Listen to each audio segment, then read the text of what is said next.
I actually signed up for my first therapy appointment next week. Hi, recording. Hi, recording. Good for you, Rob. Hi, recording. What did you say, Rob? Thank you. I signed up for my first therapy session next week. Oh, nice. Yay! Oh, nice. Good for you. Hell yeah, buddy.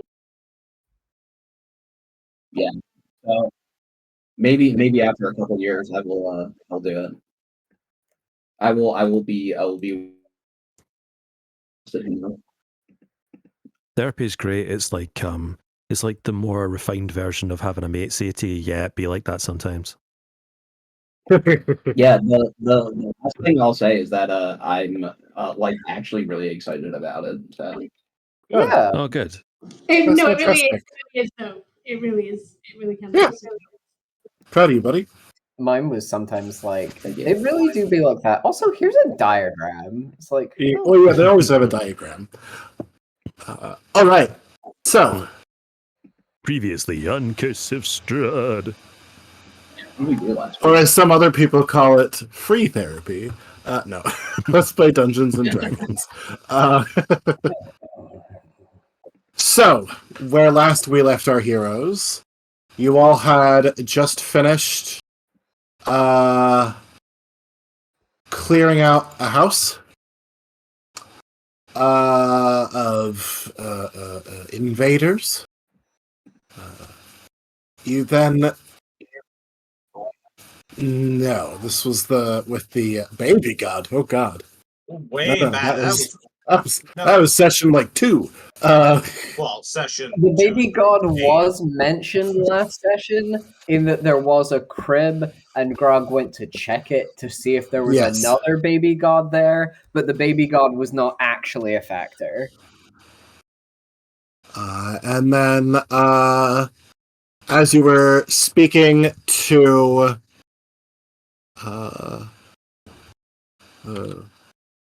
guy who runs the winery, he requested you prove yourselves further by going on a quest for him.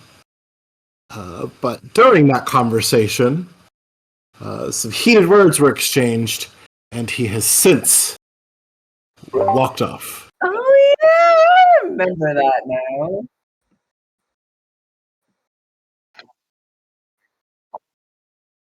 So Tariq is probably... like, I'm gonna mobilize the people against Strahd, and he was like, well, that's fucking irresponsible. You're gonna get people killed. I don't want you helping me, actually. It wasn't necessarily that bit, but yeah, there was some other words exchanged in there, and it drove him to going, you know what? I'm good. And he walked off. Does this mean... Actually, Walker, since this guy's going to throw a little hissy fit, does that mean we don't have to give him the gem back when we find it? Walker giving Cod the very long and very tired look of someone who really wants to give the answer he's looking for, but whose morals simply will not let her.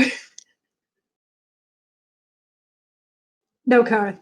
We still have to give these people their gem back. Can I steal it back from them after we kill Strahd? Are you going to stay here and grow supplies in the meantime? What? If you're going to steal the stone, then presumably you're going to stay and do everything that they were doing with the stone, which was growing stuff. No. After we kill Strahd. Let's revisit that at a later date. I don't know how anything's going to shake out, so I don't know, fucking maybe. That's fair. Honestly, I think that one's mostly on him. Yeah. Like, he was like, give me your answer to my riddles 3. And you were like, this one. He was like, that was a stinky answer. Give me another answer. And you were like, this one. And he was like, no. Give me another. Yeah, no. So that was actually the catalyst of the argument, was that Walker wanted him to use his printing press to create essentially propaganda and he said no, as that would endanger what he and his organization, whatever it is, are currently doing. And that was sort of the big sticking point. Not actually what he said. I That is actually don't quite almost understand exactly why what he said. I actually don't understand why it would put him in danger. It's not like someone else couldn't build a printing press. Just because he has one doesn't mean he's the only person who has one. Neither does Strahd. I mean, to be fair, Presumably. how many reboots to figure? Like, if you're resetting the timeline each time with no variables, eventually you're gonna find every printing press in Barovia. But that's not what he's doing, is he? He's just recycling souls. Time marches on. It's just that the souls. Yeah, no. As far as you know, there's never been like a big hard reset of Barovia. It's just people die, and then those souls are recycled into the newborns. Also, the recycling of the souls, I don't know if that's a thing that Strahd is doing, or if that's just part of Barovia being a prison dimension. I think it's the second part. I think that's why Asmodeus is so pissed off. I'm fairly certain Asmodeus, the the second Raven part. Queen. The Raven Queen especially, considering after Asmodeus is done with a soul, don't they still go to her? Let's also be clear, Pablo's not fucking thrilled about it either. No, actually, that's a genuine question. Grog, Yeah. when a evil motherfucker dies and they go to hell, yeah, after they've served however many thousands of years in hell, do they still end up with the Raven Queen in the end? That's not my department. That's fair. I'm gonna say, out of all of the graduation parties I've been to, I don't remember any of them not being fake, but it is a really great way to make someone cry. Like, you just have to keep it going long enough that they finally believe it. Because, like, most of them will be like, you're fucking with me. And we'll be like, we're not. You're going to leave. And, like, eventually you see the light enter their eyes as they're like, I get to leave. And then we go like, no, you murdered 5 million babies, dude. You're here forever. Ah! And then they die. Great. If anybody wants to know the answer to that question, they can roll a religion check. Oh, okay. I mean, I'd say if you want to, you don't have to. I'll get offering. I mean, I asked the question, so clearly Karth doesn't know the answer, so I won't roll religion.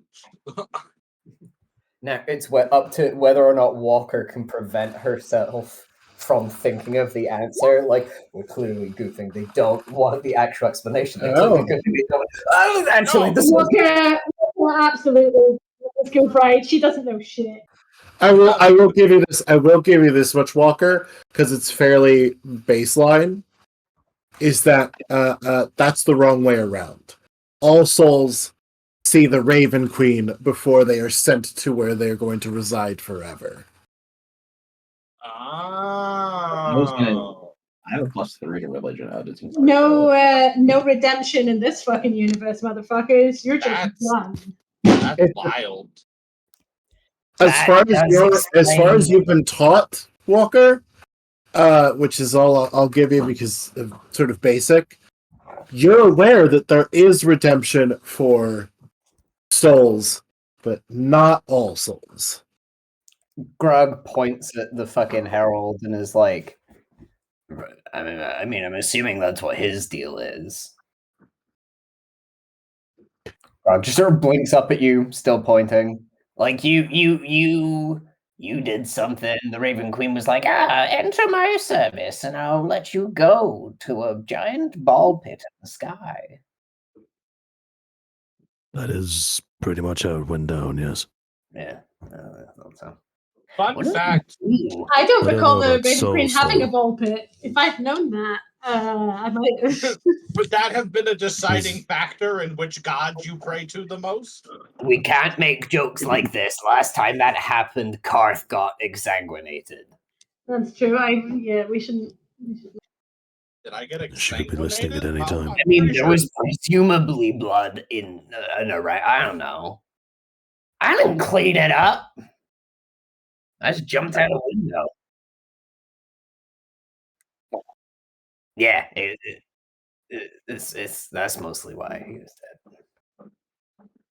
Fun fact, actually, that's also how it works in Pathfinder, but with an extra step after, because Pathfinder has 2 gods of death.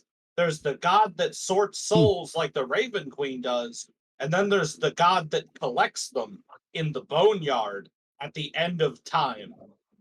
Ooh. That I don't want to god, die in Pathfinder. that god is actually one of the most helpful of the deities because he understands that it's doesn't matter if you raise the dead. Everyone's gonna end up with him anyways.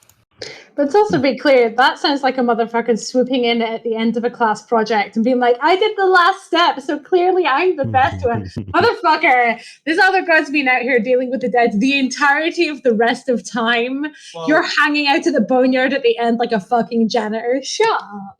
it's also his job to restart the universe after the heat death of the universe, so he's got like responsibilities. The really fucked up part is that he collects all of these souls in little cardboard boxes with plastic sheets on the front, and he stacks them up in a big wall behind him, and they feature in all his YouTube videos, and you're like, there's gotta be like damp or something back there. Like, there's no way this is like a hygienic way to live. Oh no, They're once staring at you souls with have little soul damp. black beady eyes, just waiting. Now, once souls have soul damp, they're done, man. You can never get that smell out. Mm-mm. Anyway, what were we doing? I think going to go get this guy's dumb crystal. Oh, you guys were long resting. Oh. Oh yeah, let's do that. Bonk shoe. Where is?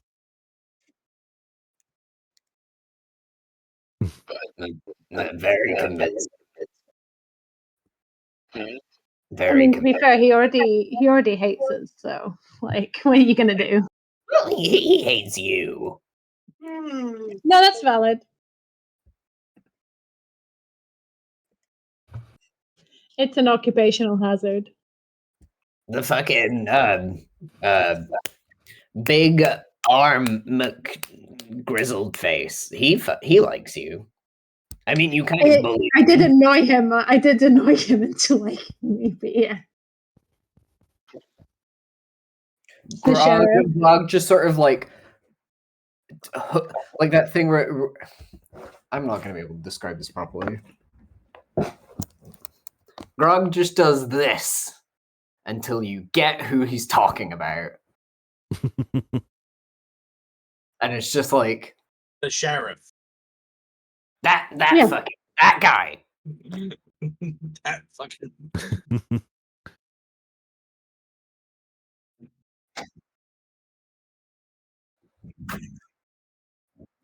if it's any consolation, Walker, normally I would be the most disliked person in any given group of people, but because there's no one to really steal from, I've actually been able to slide under most people's radar. We do also keep talking you out of doing crimes. That too. Like you probably would have gotten some flack for poisoning an entire village and killing everyone. But we said, hey Garth, that's not a good idea. And you were like, no, man. Well, I did a love murder. I mean, to be fair, we probably wouldn't have gotten a lot of flack because my plan was to poison every village. And it's hard. Excuse the fuck out of you. You already knew about this. You were the one who made me stop. I knew the plan was to. No, you've already yelled at me about this. I promise you. No, I yelled at you for Barovia Town. I did not realize your idea was to murder everyone on this plane. I figured we would just starve Strahd out. I mean, that still takes a. Grug looks up at Freya. That takes a while, right? Like you go like no the blood, and you go like all raisiny, and then eventually you turn to like kind of a Grog mimes pointy ears and like one of them. You do that, and then eventually you die, maybe, or do you just torpor? Is that a thing? Do you torpor, Freya? I've never even met her. Also, also in my defense, my most recent job before this one was henching for a lich, and I did not quite understand the difference in work culture between the lich and you. I didn't think it would be that big a gap, and it is, and so I've changed plans. Good plan. Good plan. Grog looks at two hands incredulous and is like, Lich, battle medic, Lich, battle medic. Wizard with so few morals, he turns his own body into an abomination against the gods. Person with a whole bunch of trauma about soldiers dying. Ooh, these are the same. I figured a soldier You would hate understand. a god of knowledge, and for what? Not his social skills, clearly.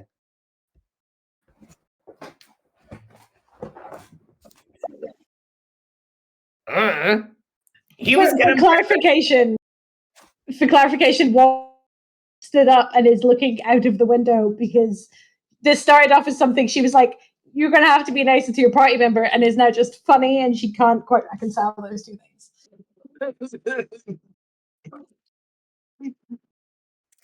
Harold is just eating cashew nuts in the corner watching the conversation. Listen, it's like when you say something funny and the teacher is like, "I should not laugh at this," but also that was fucking hilarious.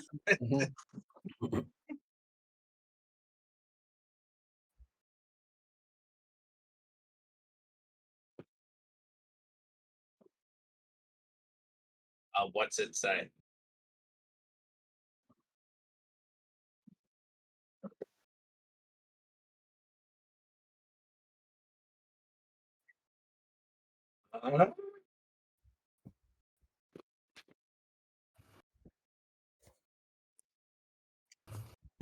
Who does that get turned into? Does that get turned into you?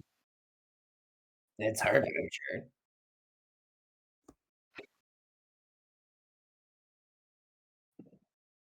Karth is gone. You're talking to a Karth-shaped dust cloud. You're talking about Karth-shaped dust. I'd like to. No, I won't take that. Hope so. What do we think he's gonna steal? I thought it was morning. No, we were wrong. I assumed it was morning, but also it kind of doesn't matter when we're having this conversation. That's fair. GM, I would like to find whichever cup in this whichever cup in the like dining area / kitchen area looks like it's been the most well used. Oh, that's fun. I want to steal this guy's favorite mug.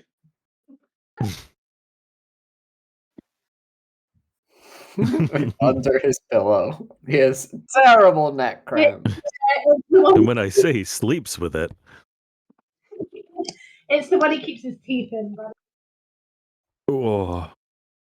So he keeps his what? Teeth. I don't think this guy's got dentures.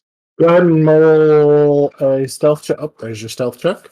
Do they have dentures in Barovia? 1 second. God, if ever I get to the age where I have to put my teeth in a glass next to my bed, just put a crowbar in my fucking brain. It's gonna be. Listen. Just jam it right in there. Stop chain smoking now, and you may save yourself. That's how it worked for my grandparents. Yeah. I mean, you don't have to necessarily get dentures. You could get like the implants. Isn't that what teeth got? That's true. That's Veneers very, are very expensive if they're veneers. Mm-hmm. Okay, but they live in See. Scotland, so if No, it medically- was true. expensive here. It's expensive here. It's- Just yeah. It's still a private procedure. You can't, Is get it? it done on the NHS Yeah. or Oh, yeah. whatever. I think you Even can if get like it's basic medically dental work done on the. necessary? If it's medically Yeah, they necessary, don't then I care. think they can make an Dentistry is exception, the same everywhere. It's like I don't think there's ever a time where you can justify that it's medically necessary that you get implants instead of another form of denture. Because like implants are technically better, but like Yeah, they work.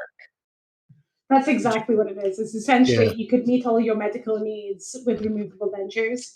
It's just that there's a whole bunch of like bone loss and comfort and all that other shit, which is like, hey, if you want to be comfortable and have all of the bone in your jaw, go private. Have fun. I want to get big Jim Carrey teeth. He got Hollywood teeth for their temporary set, and that Everyone's shit like, glows "That's in the Hollywood." dark. Yeah. That They shit were glows in the dark. Hollywood for your temporaries just to see it, and I went, yeah, give me that fucking George Clooney smile. To be fair, normal teeth also glow in the dark because the floor. That's how you can usually tell when people have false teeth, is they don't. Like if you're in like a room with ultraviolet lighting, most people's teeth will glow like a little bit. I think it's the fluoride in the toothpaste and like in your teeth. It might be something else, but like false teeth don't have that, so they don't glow. Things I know because in first year, one of my flatmate's friends had like 3 missing teeth in his upper jaw. One of my Well, favorite Anyway, Ted Bird jokes is well, I wanted to has get, kind of denture you have to put in a cup. I'm assuming they have like the fucking Franklin Roosevelt or whatever one where it's like a wooden bar with the teeth of an urchin embedded inside. I think you mean George Washington, my guy. That was George. I'm sure I do. I just don't care enough. I don't care enough to remember that I meant to be referring to Prince Charles as the king. Also, that makes me nauseous. I'm not going to care enough to learn the names of your presidents. He was the first one. He's the only president who matters. I didn't even know that. And I think that's sexy of me. Go steal this guy's mug. Yeah, about this cup. About All my right. favorite my Ted So Bird jokes is as when he goes like, I wanted to get my teeth whitened, but I couldn't afford it, so Right. I got a tan instead. all right, so as you make your way into the home, you get to the kitchen. I need you to make an investigation check to find this cup. as I'm making this investigation check, I'm also thinking this voucher is good for one item. Silverware is purchased in a set. So I fucking knew he would do this. So a set of silverware is It's one always item. silverware.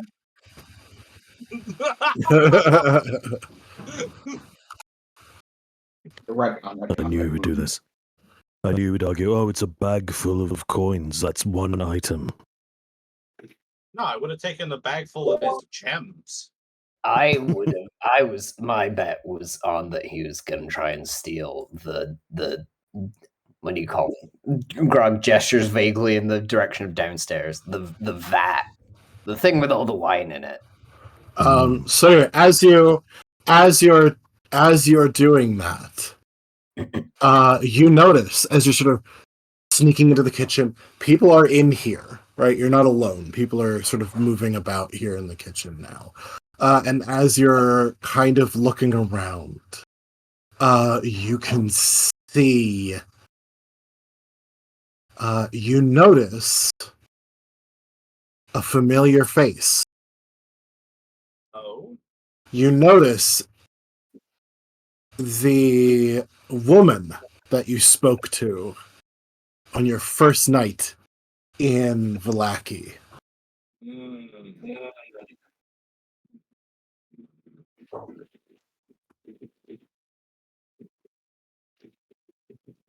And she seems to be still in her cloak. She seems to be sitting at a table, just sort of twirling a dagger in her hands. I mean, it makes sense that the woman I made contact with, who is a rogue, would belong to the winery that is also a spy operation. I imagine they employ many rogues. But I really am just here for the cup. Okay. You do hear some arguing as well in the next room. But you do find that cup. It looks like it's been worn fairly heavily along the side, where many, many hands have rubbed on the outside and used it. So you do find that cup. Nice. I'm gonna nick it. Yeah, no, that's Karth's cup now. Can you steal and listen to an argument at the same time? I might get caught.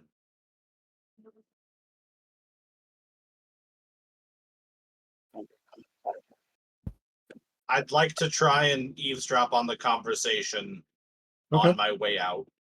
Okay. Roll perception. This has got to be pretty good for a rogue, right? You must have a decent bonus on that. Hey. I'm not going to go through the whole thing, but you catch snippets of this argument, and it seems to be between the man you spoke to, and what appears to be his, I think, if you recall being introduced, his eldest daughter. And they seem to be arguing about you all.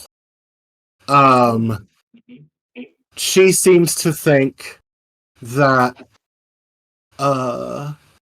with guidance, you all could be very, very useful. And that potentially very helpful in the long run.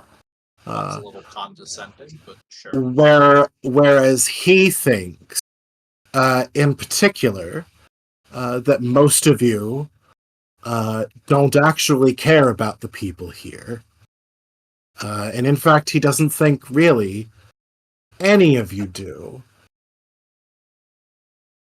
Because you're either here for your own private reasons, and those he thought might be here selflessly, he thinks are here for now. He's under the impression they're potentially here for their own glory. Now, so here's the thing about that, Karth thinks to himself as he sneaks back out of the kitchen. It doesn't fucking matter why we're here. We're gonna kill Strahd regardless, and him passing judgment is just bull. It's just you do hear. If you want to hear the rest, are you leaving, or is that the last bit you hear? If there's more, I'll hear more, I guess. Yeah, they're still arguing. Yeah. Okay. You also hear, she does make a similar argument that, like, well, their reasons for being here doesn't matter. We can temper ego. We can prevent people from doing stupid decisions. We've done this before, and then he points out to her, you are correct. We have dealt with people like them before. They have always failed. And there's no real indication that these people have done anything more. Yeah. They saved one girl and killed one sharktopus. And they've fought off some people along the road. No, that's true. Bear owls. No, bear owls. And the one person... a nest of vampires. Excuse? Not right now. Keep it in the chat, please. Thank you. And the one person he thought would be potentially the saving grace, he calls her the Hagkin, who killed all of those vampires all by herself. What the fuck am I? Chopped liver? Seems hell-bent on getting everyone killed for some reason. As if they hadn't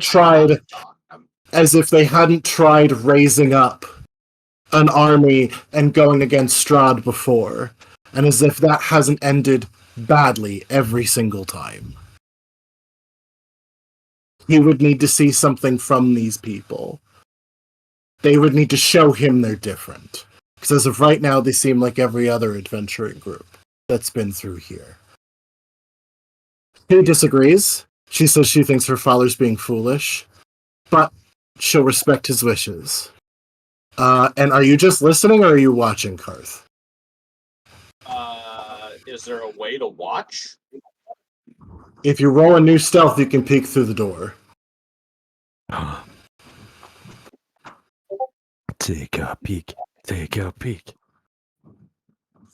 Okay. Elf cloak, don't fail me now. 21. You do approach. There's no one in the hallway currently. And you peek through the door, and you see that the woman, though you'd seen her before, looks very, very different than she had. In this moment, you see that she is standing at about the height she was, maybe slightly shorter, slightly wider in stature, with in where her arms were, her hands are two large black wings. And she is covered in black feathers with a large beak. And as she says, "I'll respect what you say, Father. Or a harpy. I'll keep watch over them." She takes one flap of her wings and shifts into a small raven as she flies out the window in the nearby room. And the father collapses into a chair after this, seemingly exhausted by this conversation. And he just sort of sits there, and with a 17 perception, only at the door, you can't see much else. He's got his face in his hand, so you can't quite make out anything else. Okay. I return to the group with my spoils in tow. Okay. Oh shit. Is that his mug? Yeah. Oh, that's fucked up. Karth hands you the cup. No, the ticket, dummy. Oh, right. Yeah, here you go. You were gone for a while, though. How hard was it? Yeah. No, the cup was easy. Dude was having an argument with his daughter, who's also a bird person and not a real human being. Just found that out. Apparently, they tried the whole raise an army before, and it didn't work then. And also, he talked a whole bunch of shit about how we haven't really done anything to help Barovia in the time we've been here. True. And then basically just said that we're a bunch of fucking no good schmucks, and he doesn't trust us. Yeah. And then his daughter turned into a bird and flew away. That does fucking explain why they're all like, "Oh, we've been watching you," and then gesture to the birds. And it's like, well, you can't all be druids, especially because you had a bunch of druids in here, and they beat you up. I don't think she's a druid. I think she might be some kind of lycanthrope. I mean, yeah, but like, my point was when he was first like, "Oh, we have eyes everywhere," it was kind of implying we are birds. Yeah, that is what I thought. But maybe they just are bird people. It might just be. Oh, way to be different. Anyways, if your entire family could talk to birds, and then you popped out a baby, and it was like, ah, and you're like, fuck the consequences of my dark magic. I don't know. Does talking to birds count as dark magic? I guess it depends on what I guess it depends on like the cultural significance of talking to animals in the place where you are, and or what you use your bird talking powers to do. Teach them all to swear in common. Definitely dark magic that time. Yes. So are you gonna go get this dude's stupid gem or what? I mean, let's go get the guy's stupid gem. Since he hates us, he hates Walker. He hates us. We now know. Congrats, Karth. He hates us. Can we bring it back via drive-by? Like, we get the cart going really fast, and then we just throw it in through his window, hopefully beating him right. Do not have a cart with you. We didn't bring the cart this time. No. We've got Alan. Alan can go pretty fast. True. We Herald can always ride have by, cape blowing in the wind, hair blowing in the wind, and then beat him in the head with a fucking rock. And also shout your answer. You got to tie a little note round it on a piece of string.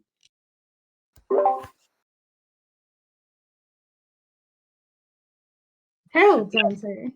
The what? Oh, for the riddle? The not riddle.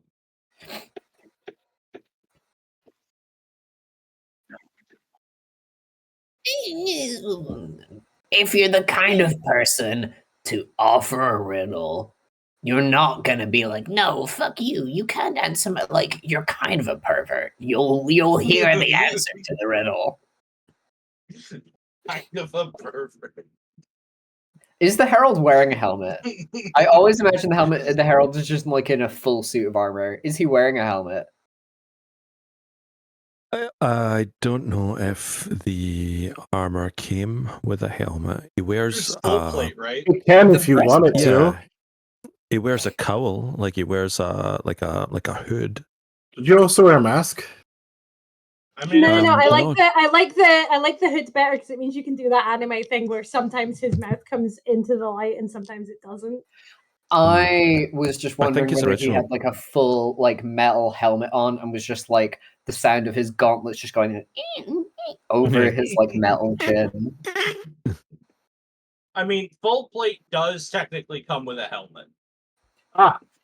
Speaking of, who's in charge of the armor? That's Freya's armor. Okay.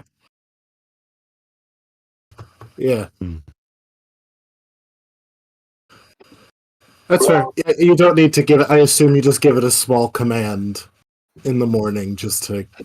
Yeah, that's fine. Just making sure. Yeah. All right. So you guys head off. I have my answer. Head off south along this road here.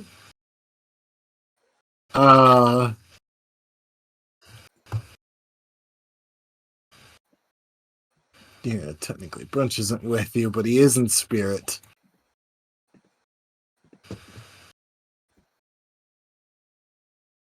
We had this whole conversation last time. This road I don't remember what the answer was. This road that we're walking, does it feel lonely? Oh, very. If you ask Is it the really only road that we've nicely, ever Freya, known? Karth would absolutely like cut his hand over a cup.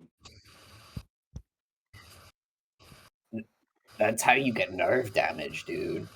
Also, It's can I the just worst point place to out cut that that question has double points given that Green Day is currently playing in Glasgow as we speak. Yay! Wow. That'll be why there was a bunch of little punk rock looking people cutting around when I got my bus. That's it. That's it. That would explain it. So as you all are going down this road, no one's finishing it. Okay. I was coming to myself. I finished it. I just didn't put the mic on. You do find. I don't know what the reference was. I walk a lonely road, the only one that I Karth has never walked a lonely road. He has always had a friend.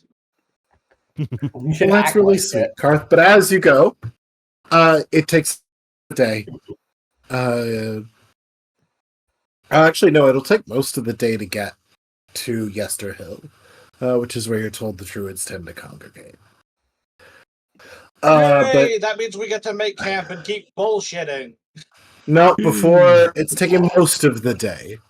Doesn't mean it takes you all the way tonight. You can stop early if you wish. But as you're sort of you hit sort of mid-afternoon to late afternoon, we'll say late afternoon, late afternoon, you hit what would appear to be along this path just out of the trees on either side of you, these large mounds. Damn. One next to each other, next to each other, next to another, on both sides.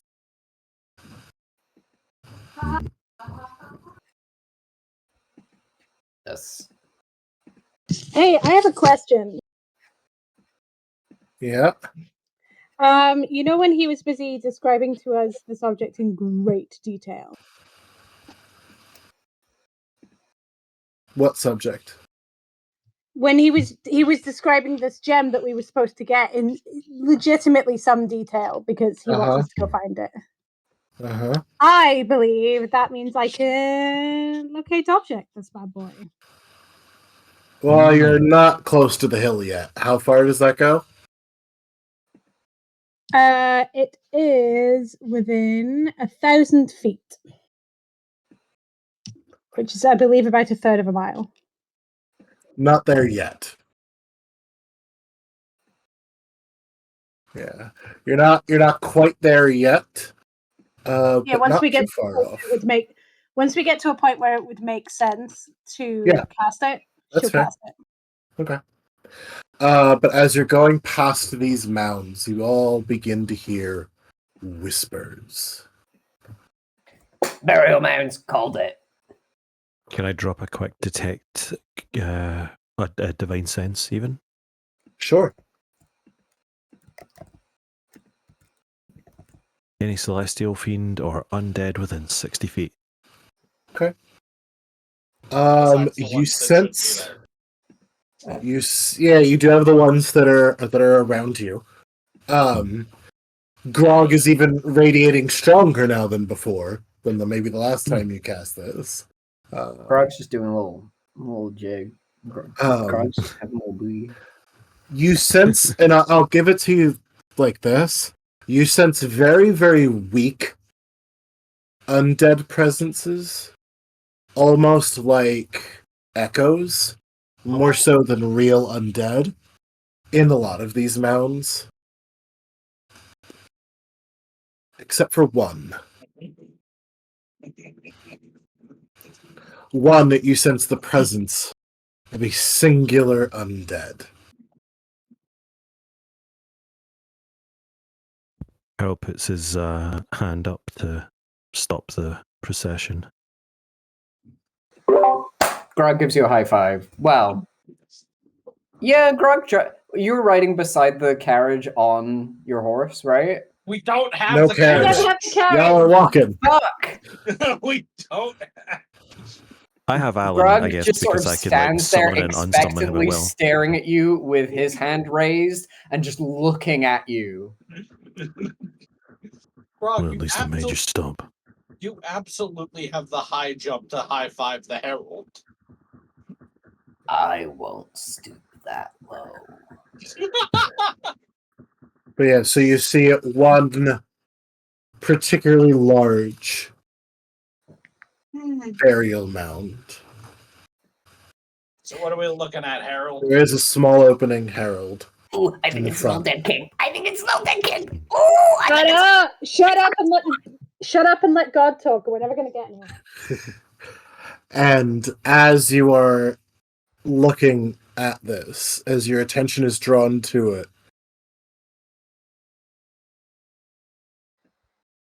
it's almost, Harold, if your heart was beating. It would be beating in your ears. There's a weird low background noise.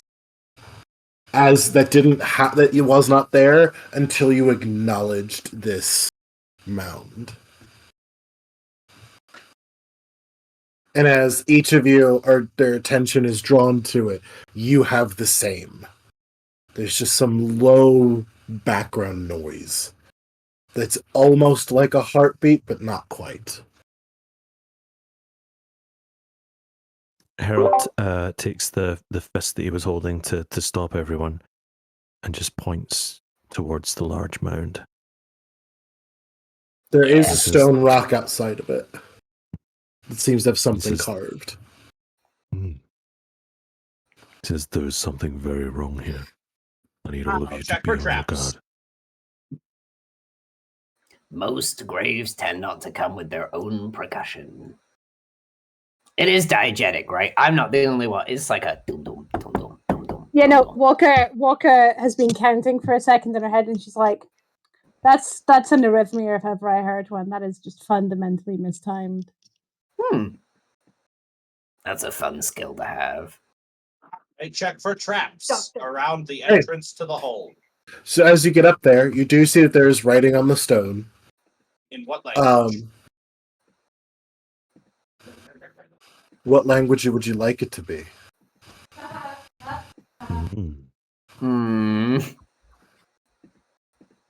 Deep speech. Deep speech it is. And Karth, it says,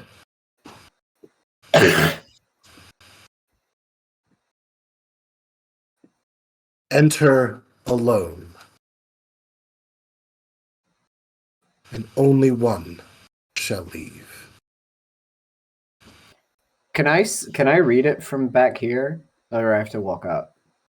You have to walk up to it. Okay. Grog walks up until he's in visual range of it, and turns around. What language would you like it to be, Grog?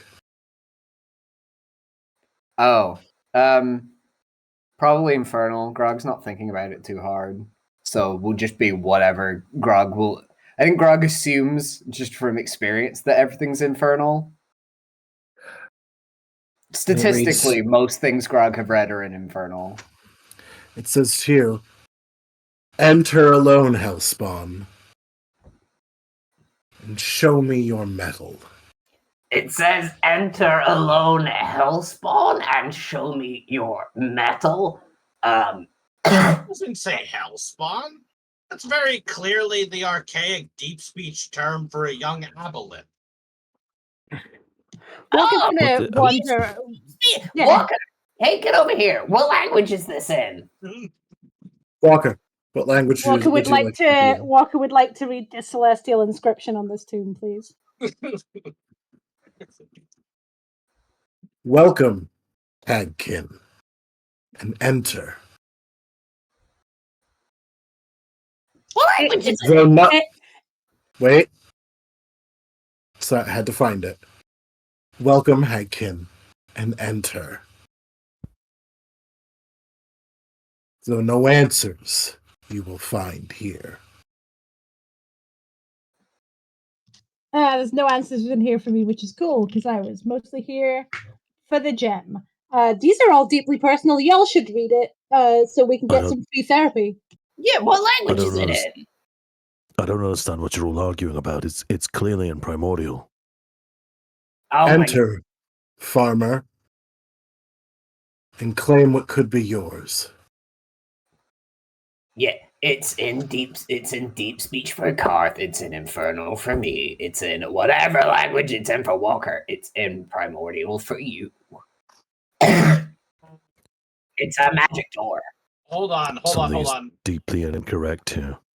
I just want to tell everyone that when I read it, it specifically said only one may enter and only one may exit, which implies that either when you go in, you just come back out, or that there's something in there waiting.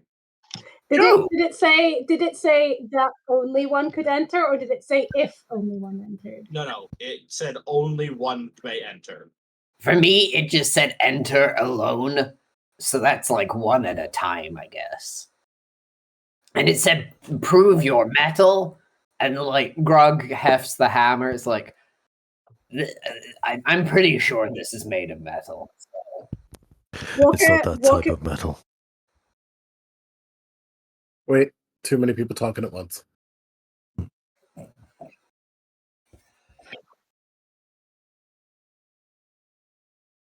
What language does it show for you? Common? Sure. Enter at your peril, Bloodspawn. For wrath and vengeance await.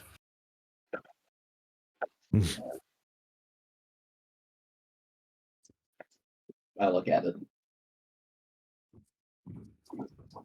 Where we Enter. Tyr can't read. What language is it for you, Tyr? It would probably be like. So I have Abyssal and Infernal. Probably Abyssal. It says, enter, Witcher. Hmm. There is no gold here, but something far more valuable. What do you guys get? There's very little that more valuable than gold. Yeah, that tracks, says Barovia. What did you get? They told me to enter, and there was something more valuable than gold. It does know you're already a mother, right? Like you have discovered that joy. I mean, I was thinking there's very little that is more valuable than gold than anything. And Barf. Where is Barf? You can have resummoned him, that's fine. I haven't summoned him yet, but he can be summoned. Yeah. Walker's going to suggest that we walk through this doorway holding hands like fucking errant school children. There's not enough room. I don't. It front and back, so like one arm in front of you, one arm behind you, not like. Grog raises a hand. I don't think pissing off the magical sassy door is our best idea. Like, we can just not go in if we're feeling boring, but trying to piss off the magic door, I feel, is how you get blendered. I mean, to be fair, I think entering alone and being split up magically is how you get blended, but like, roll the dice on this one, friends. I just have to prove that.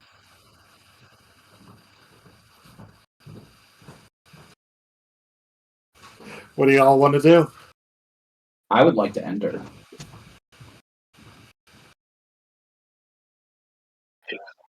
Let's fucking go, I guess.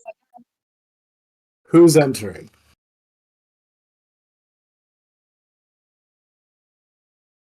Yeah, might as well. We're all gonna die in this cave.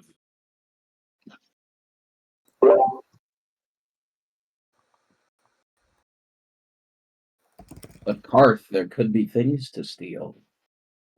Walker holds her hand out to the herald and goes, I can't think of a better way to start the day than pissing off an unknown door enchanting semi-deity. What about you?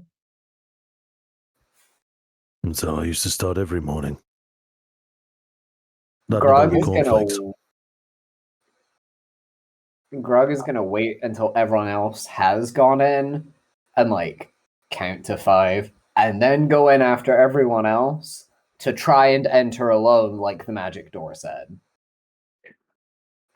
Interesting. So That's very interesting. Grog. But as you do enter, you find everyone standing around. So there are multiple sarcophagi. There's about 5 on either side. a long stretch that leads up to what would appear to be a throne. And upon the throne is a very, very old corpse. How long does you detect undead last, Gats? I'm not sure. Let me see. Well, the divine sense is like it says until the end of your next turn, so presumably Yeah, that's it's just a like pulse. kind of a Yeah. ping. Yeah. I mean, I could also do it. Rob has actual detect good and evil, I think. Do you think? Like, I think both the What'd you witchers say? do. Isn't that what your medallion does? I think I also have to detect good and evil. I just don't have it. Rob also has a Yeah, I have separate the ability. Player of the Stillborn, which is that curse that I got. The tattoo. Yeah, I will take the 1d6 damage and Okay. Tyr just standing there and just goes, "Ow!" That's pretty much what it is. I was getting like sick before.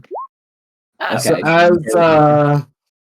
as you're looking around here, you can't pinpoint where the undead is, which is unusual. It seems to be permeating the entire room, but it is a singular undead. Is the undead in the room with us right now? Does Harold notice that it hurt Tyr to use that ability? Huh? Oh wait, I have to do another 1d6 damage. Like, do I chance notice that the that it's barrel- hurting him? That is up to Tyr. If anything, it would be a small little nosebleed or a blood out of one of the ears. Like, it's a very subtle thing. So go ahead, roll a perception check, Harold, to see if you notice. Perception. That's a 13. Are you trying to hide it, Tyr? I mean, I think everyone has seen me do this thing before, so I'm not really hiding it anymore. Where it's more just like a gagging thing. When I roll a 6 on these, I viciously throw up. Yeah, you We notice need it. to get you some chalk or something. Anyway, do we think he died on the throne, or was placed there afterwards for dramatic effect? We'll probably have to inspect the corpse to find out. There's also a scroll on what looks to be a large tablet on a pedestal next to him. Yeah.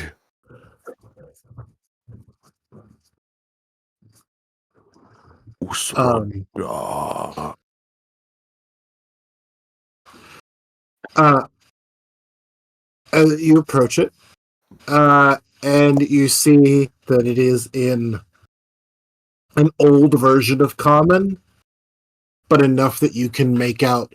You can't make out the exact, you can make out the gist of it.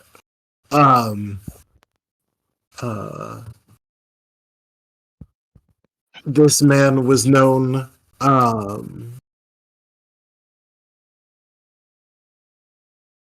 as so this man, let me see, what was his name? Why is this gone?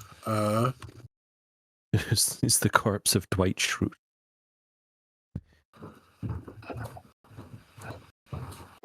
So let's see. This man was he was addressed as the Warrior King.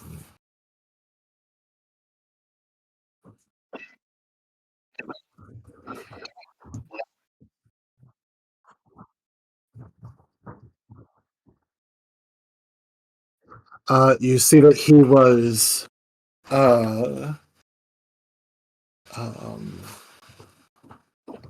that you kind of, it's sort of giving the history of him, It claims he was born to a Jotun mother. It claims that he ruled for 500 years and was undefeated in battle until finally he fell to what they referred to as the blood spawn known as Strahd. Oh man, I bet I was meant to punch this guy.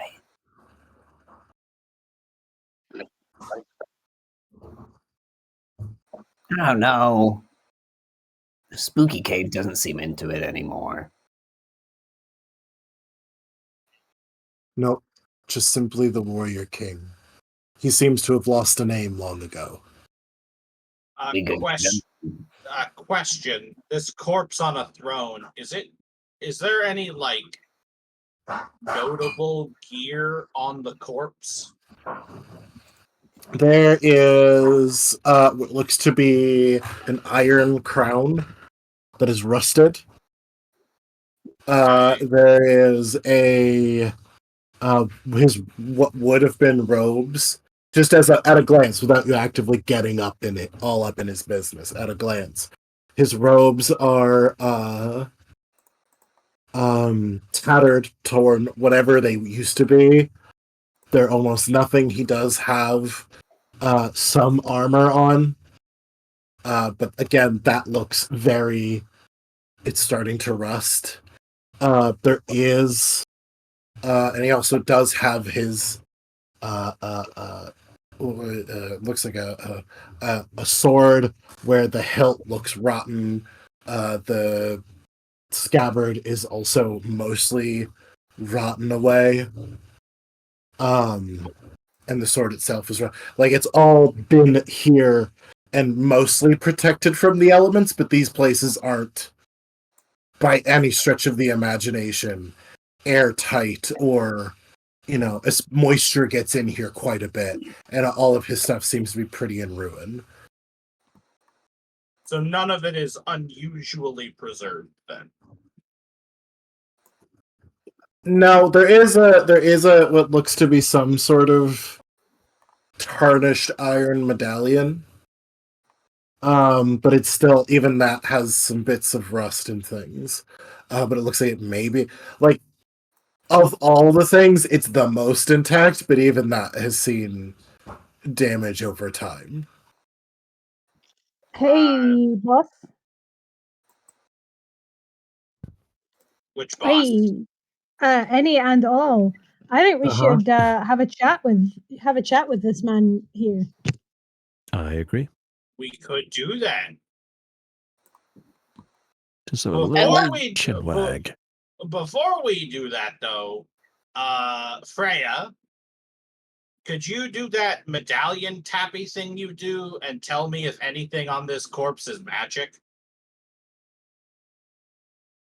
Tyr's not here. Yeah, you should. Rob just BRB'd. Dave's not here, man. It's literally why I asked you, or else I would have asked Rob. I would get too close to him. He doesn't. So what is this? What does this do? It's just detect magic. It's just detect magic. Yeah, I'll do it. Well, thank you, Tyr. Do I detect magic? So as you cast detect magic, you don't sense anything specific from anywhere in the room, but you sense in the air itself there seems to be some sort of magic permeating this place. And it is of two schools.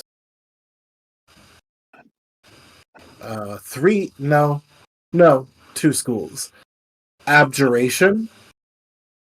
Okay, defensive and magic. Necromancy.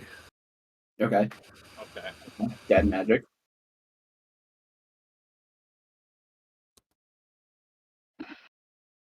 All right. Go ahead and rock, Walker. Yeah, I'm gonna cast Have a Chat. But I'll put the T on. Walker, please make a wisdom saving throw. Okay. All right, if this guy's gonna do shit, he doesn't Well, get that's any not fucking great. T. But this is the Given one that you're good at. This is the one I have +7 on that bad boy, which means I rolled a 2. So, Walker, as the spell Also, takes effect... Oh, hold up.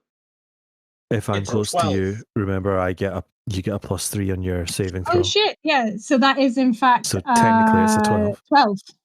Okay. As the spell takes effect, you take 8 points of psychic damage.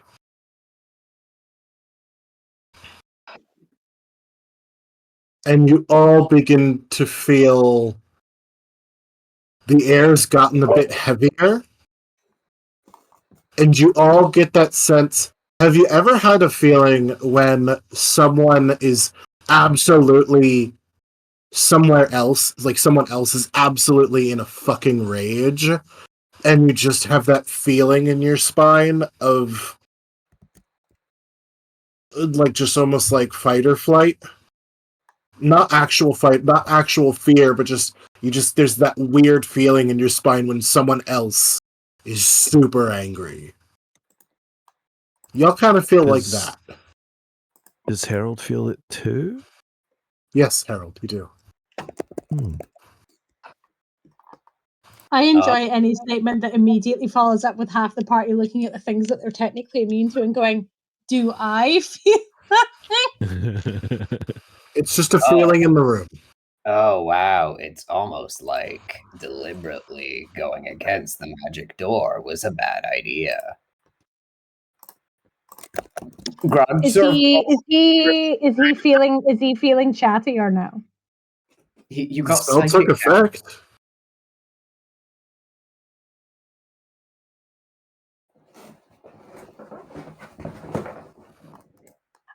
Okay, so the first question she asks him then is, how did you come to be in this place?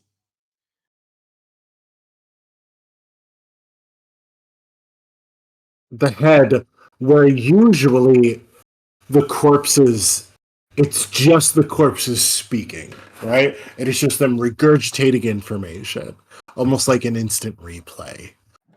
In this case, the head snaps to you, Walker. And in a voice, Walker, you said celestial?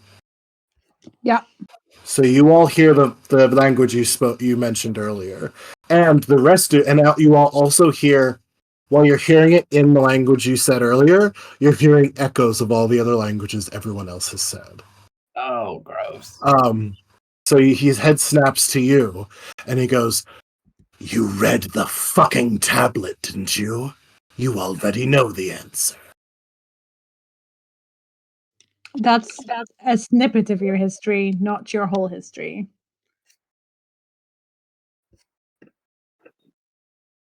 And uncharacteristically to the spell, it responds to that. Holy fucking shitballs! It goes, "You asked how I came to be here.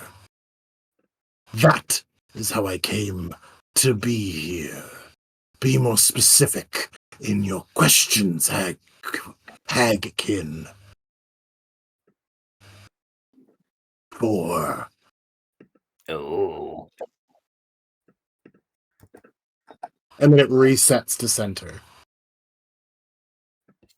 Harold takes a few steps backwards. Okay.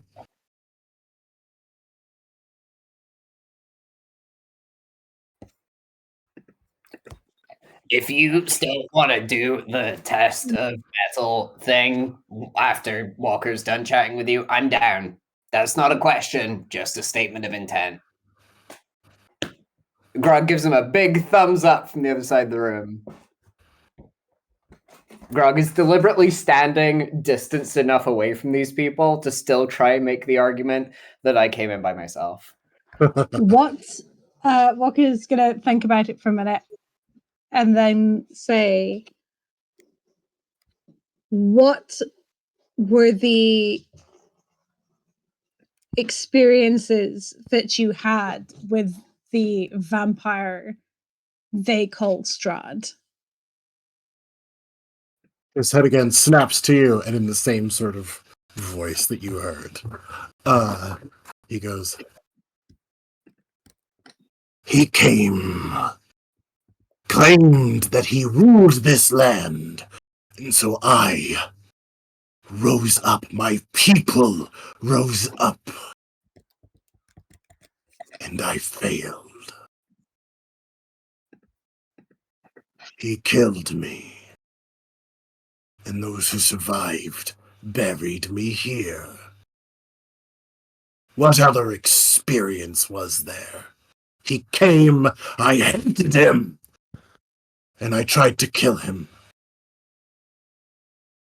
And then his head snaps back, and he goes, 3.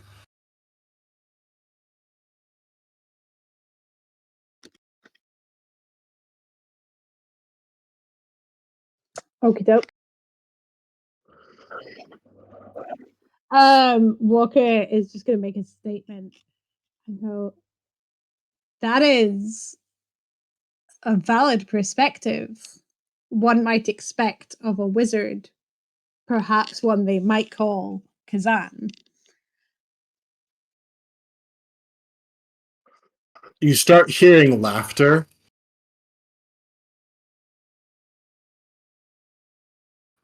But not from the corpse.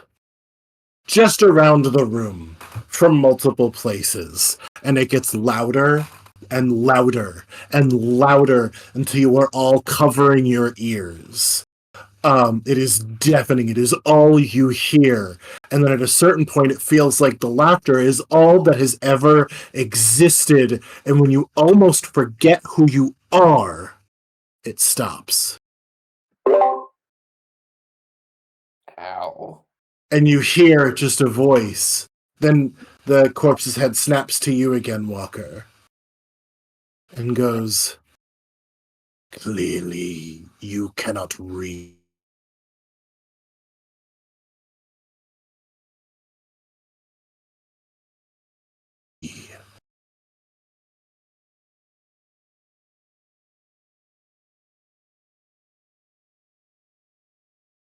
So, my guy wants to talk to someone different. okay. How that?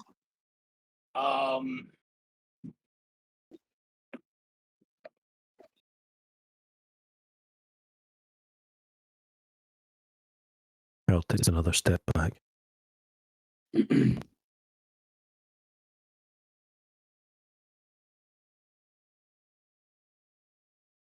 have a question, but it might get me yelled at. The head snaps to you. And each time it does, ask your question without. It makes this really awful, like, tearing, crunching noise as what little sinew and bone grind and snap as it looks each time. There's no way to double check your question without making it a question that he will respond to and count. Maybe we should have discussed what we were going to ask before we cast the spell. You can write it down. Card. It snaps to you, Freya.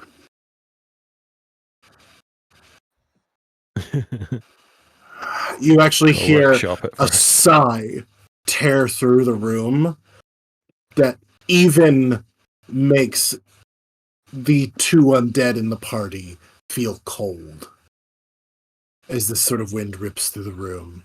I do also want to remind. Or be gone. Yeah. Also, 3. the spell does have a time limit. It's a 10-minute time limit, though. As long as we're not taking 10 minutes to ask 5 questions, we're pretty good. Well, it's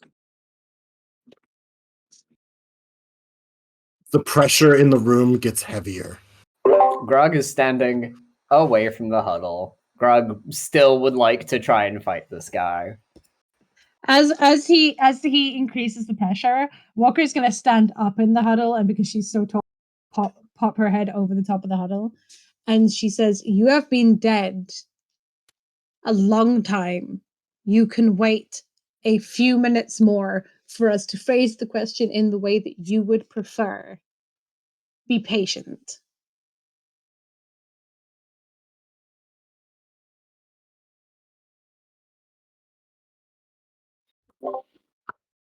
I have to make a roll here. I swear to God. Roll for how well this guy takes being backsassed. She's not even backsassing him. She's just pointing out you've been dead for hundreds of years and you can't wait 2 fucking seconds for us to get our shit together when you were annoyed. It's definitely you were not annoyed we asked it. Answer. No, but he was annoyed that we asked it wrong the first time, so we can fucking cool his jets for 1 second so we get our shit together. To make it very abundantly clear, he was not annoyed that you asked it wrong. He was annoyed that you had asked a question that had already been answered, in his mind. They're 2 very different things. No. Those are not the same.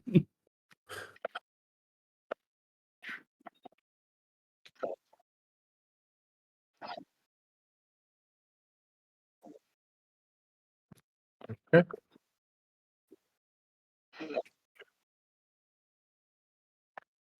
That's a yes or no question, though.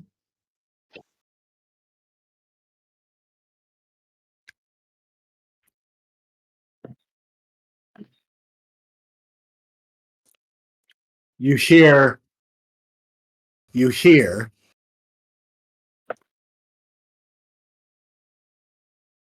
another sigh. I cannot leave this place. I am not of this world any longer. I await the one who can mete out my vengeance for me. 2. Oh, like Strahd. Oh, we're doing that. We are literally doing that. That's why we're here. Harold comes forward and joins the huddle. And he says, "Perhaps we should ask how he would mete out his vengeance. How he would like his vengeance meted out, probably, because he's already said he can't do his vengeance directly. How he would do it differently."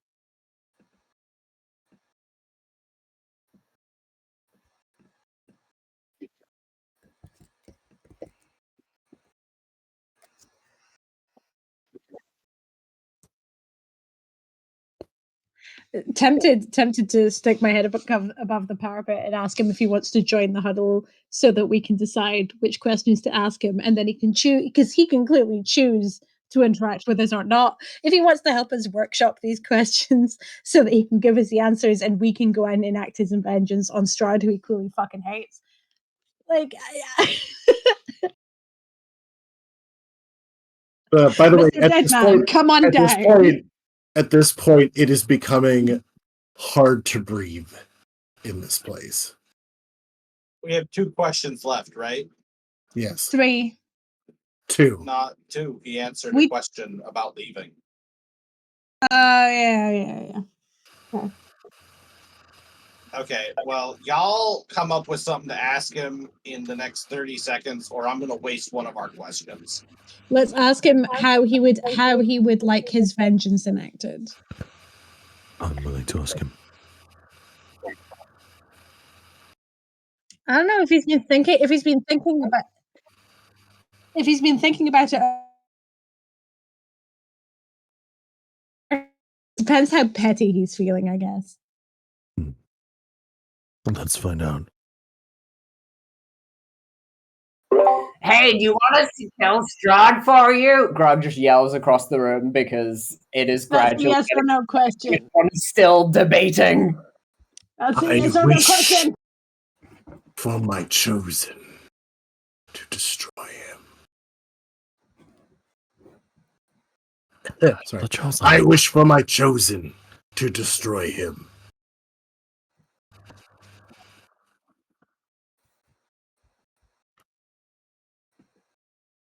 Wait, no, You look, have all. And then he goes, right after Grog's question, he goes, 1. And then to your question, he goes, you have already been told. The fucking magic door, man. And the spell ends. I had a question. And you can all breathe again. Okay, Whatever. I'm fucking. Cart pulls a crowbar out of his bag and starts cracking open these sarcophaguses. Oh my god. I wanted to ask if I could open the sarcophaguses, or if that would be, or if he'd be mad. But clearly, I don't get that opportunity, so I'm just gonna risk it for the biscuit because I want to know if these people have anything good in here. Grog is like actively pinching the bridge of their nose. Sarcophagi.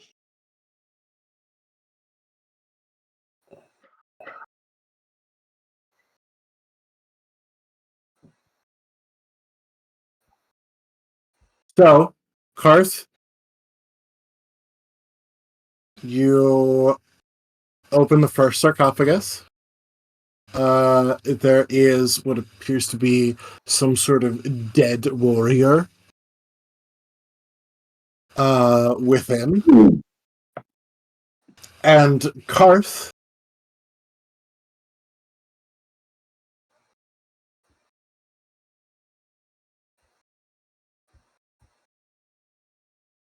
I need you to make a dexterity saving throw. Yep.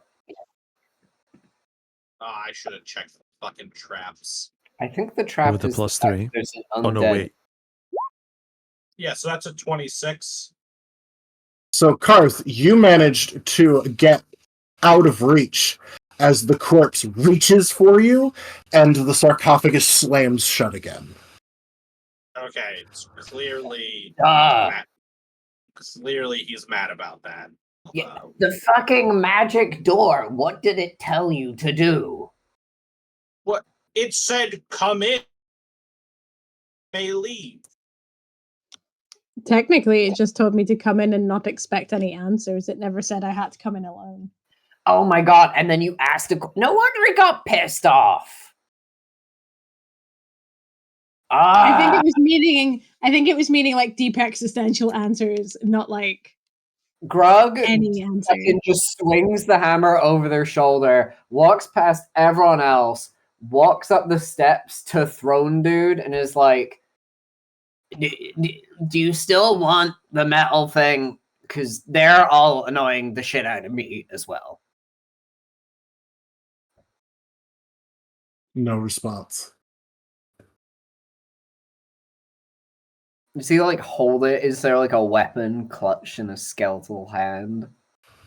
No, just the ruined sword at his hip.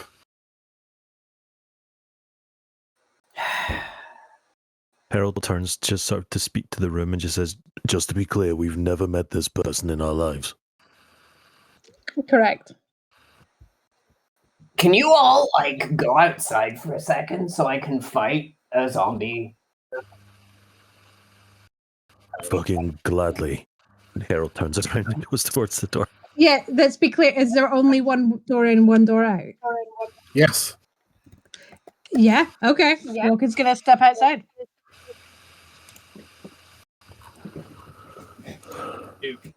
Do they get to leave? Yeah.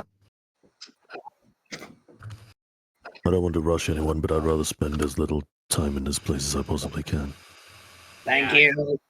I guess I'll also go outside. Do I get to leave? Yeah. What the fuck was my warning? What was my warning about?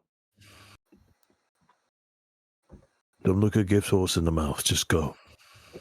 No guarantee it's not about the entire plane. We're just assuming because it was written over the crypt, it's about the crypt. But I mean, it's worse if only one of us gets to leave Barovia. Assuming we leave Barovia standing. Is Grog now alone inside the crypt? Barrow? Yes, Grog is now alone inside the barrow. Grog walks into the middle of the room, plants the hammer down on the floor and goes, I know I didn't come in alone, technically, but I did try. And I got a lot of metal right here. Love how no one is telling Grog that it's not that kind of metal. So, as you all are having this conversation, who has the highest passive perception? Not you, Grog. Who else? 100% it's you. Mine is 18. Yeah, so those of you with a passive perception of 15, the entryway is gone. What? That feels pretty obvious, actually. There was no sound or anything, and if you all were just it was a small hole you had to duck in to get in anyway. I mean, Cart doesn't have to duck under anything. That's fine. He's an independent contractor. He told us what was going to happen. So, Grog, you're standing there. And you hear and the warrior king looks at you with lifeless eyes. But they don't stay lifeless for long. Well, they stay dead. But skin and eyes begin to regrow as he begins to look still like a corpse. Just less so. Whoa. Think Barbossa from Pirates of the Caribbean. And he goes, you wish to test yourself. See if you're worthy of being my champion. Yeah, and also, you seem to want that, and I'm happy to oblige. I do. Oh, I do. Need Grog to roll initiative? Yeah. Grog, the more he was going, I do. Grog is just grinning wider and wider, like, yes. He's doing the Jack Nicholson nod. Yeah. Grog hype this dude up. Well, I'm not going to bother with the Torn order. It's just the two of us. A 12? Mm-hmm. Well, he rolled a 20. Good for him! Total. Not a natural, but so it's definitely him first. King Grog. All right, so the king stands up and he lets the cloak that was on his shoulders fall as the room goes dark, and he pulls up the sword, like the whole sword and sheath off of his hip.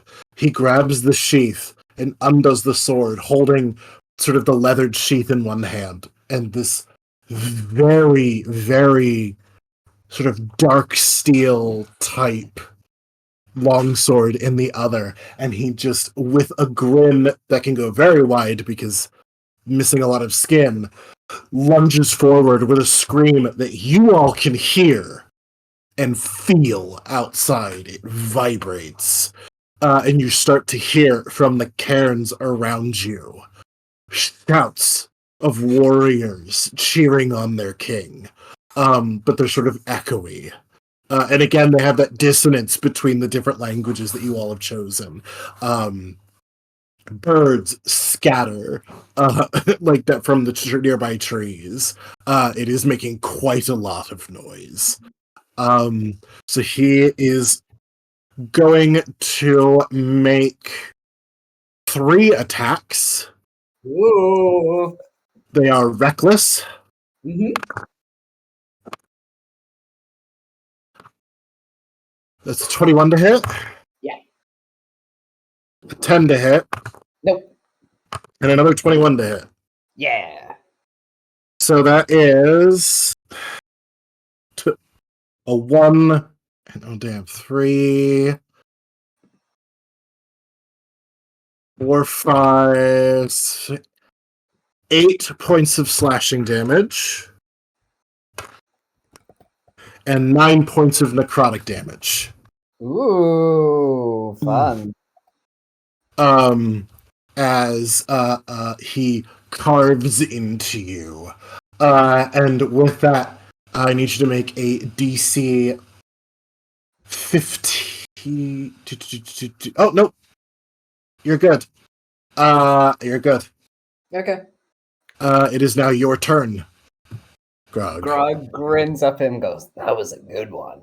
And then Grog's hair ignites as Grog goes into a rage. Hey! Grog, to be fair, Grog's hair, eyes, and tattoos all ignite as Grog goes into a rage. And I'd like to try hitting him back. Oh! Fuck, it's probably a bit late. Can I do Vindictive Heart, which I always forget about? Yeah, go ahead. Yay! Mechanic you don't get to use often, so go for it. Oh, okay, it does the DC 14 automatically. He has to roll 14. What is this, a dexterity? No, that's a 1. Cool. He hits Grog, and as Grog ignites, he also bursts into flames a little bit. Okay. So how much... The first one I rolled was a 1, so we'll take that one. We'll take that one. Okay. And I like to try attacking him with my Hellfire Maul. Go for it. 15. Does not hit. How does reckless attacking work? You roll twice. Oh, but you don't have to reckless because he recklessed. No, yeah, I know. Because you're already at disadvantage. Yeah, so it gives you you get advantage and you give them advantage. Okay. But as he is recklessing, everybody in this fight has advantage. That second one hits though. Yep. So that's 12 bludgeoning damage, 2 fire damage, and an additional 2 rage damage. That says 4 fire damage. Yeah.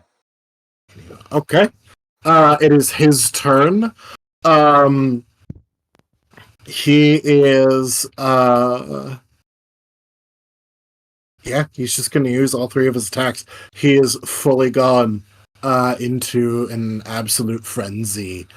As he tries to drive you down the steps of his throne.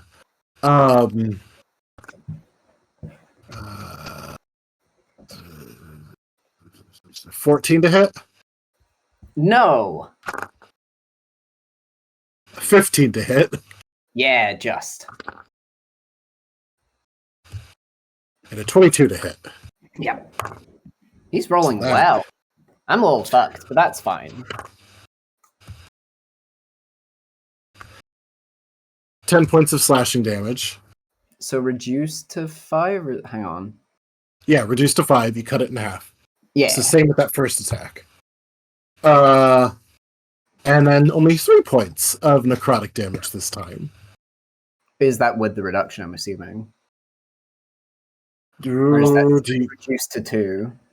I don't do think you get reduction on necrotic damage? Okay. I think rage just gives you like physical damage reductions, like slashing, bludgeoning, etc. He's also Grog is a strange barbarian, but that's what I was checking. No, it's my rage is normal. Okay. I'm gonna hit him back. Oh, I can also see he's trying to drive me down the stairs, so I do want to try and within the 5 feet, step around him, so I'm not being driven backwards down the stairs. Ooh, okay, cool. So you sort of sidestep. Yep. And he kind of trains and follows you with his sword. Go for it. Ooh, 13 does not 13. hit. No. 16. Does not hit. Wow. Well, that's my turn. So on his next turn, he's going to go, good try. Thanks. And then he's going to stab the sword into the ground, and I need you to make a Constitution saving throw. I'm good at those. T. All right. So you're going to take half of this.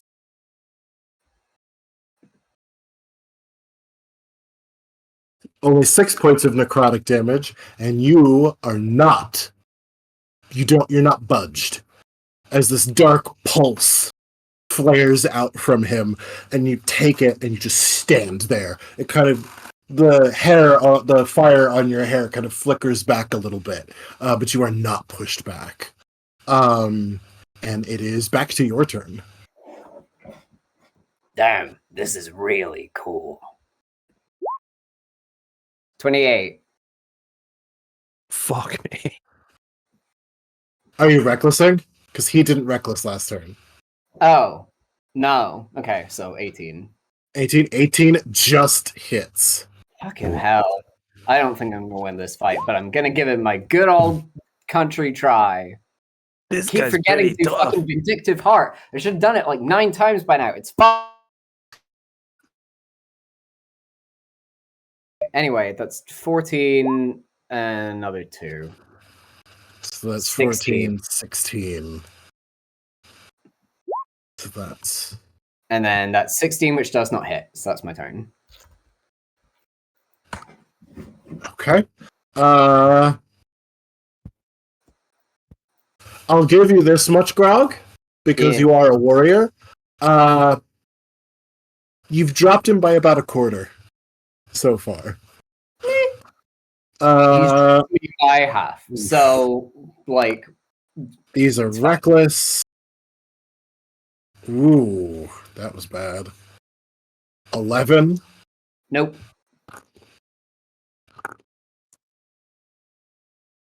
13. Nope. Oh, this isn't good. Oh, fuck me. 4 is the higher roll. Oh, no.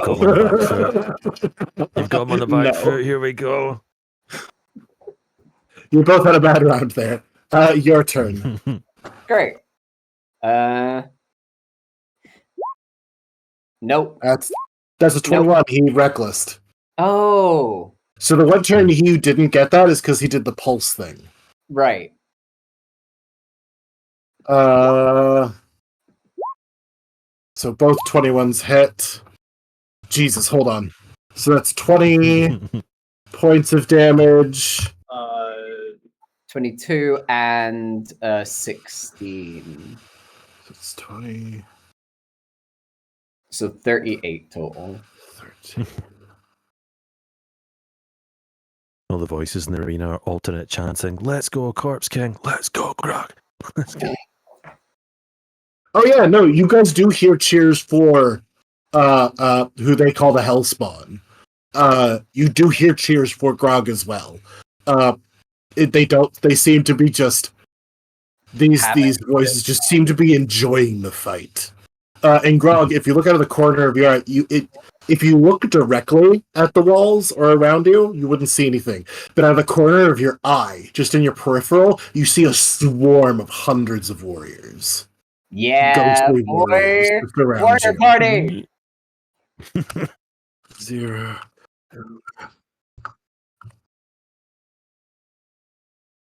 Jesus Christ, Grog, that was a huge hit. With that, he is 100%. He takes a step back and takes a more defensive position as he just attacks you normally with no reckless.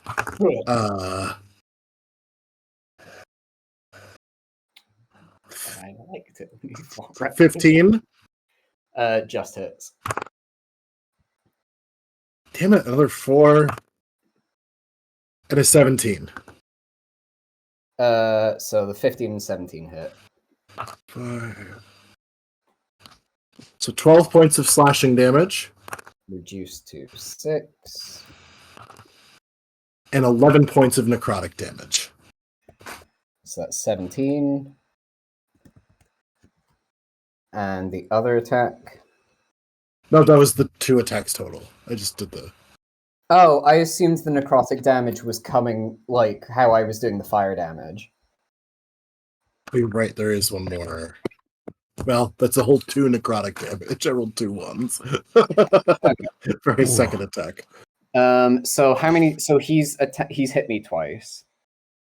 Yes, that time he hit you twice. Alright. So you can use your reaction, you can get him once.